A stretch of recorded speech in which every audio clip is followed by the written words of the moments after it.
Чернышевич Владислав, вучень 5 Б класса средней школы номер 4 города Солигорска. Про деда и внука Владимир Дубовка. Негде далеко, у вёски маленький, век дожива свой дедка старенький. Старость не радость, сядьте обедать, еже льется з лыжки у деда. Позаливает чистый обрус, так он затиркой и капустой. За этой причины деда старого есть и сажали коля порога.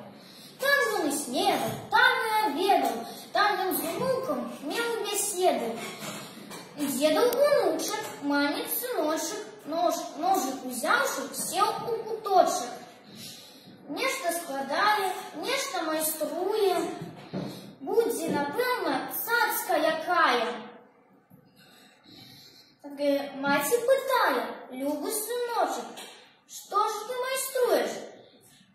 Севши у куточек, що ж это буде? Скриночка, биться, буде, матуля, корыться, як постареете с татом обоим, вас не приму, я есть с собою. Посажаю возле корыца, после затирки поналиваю,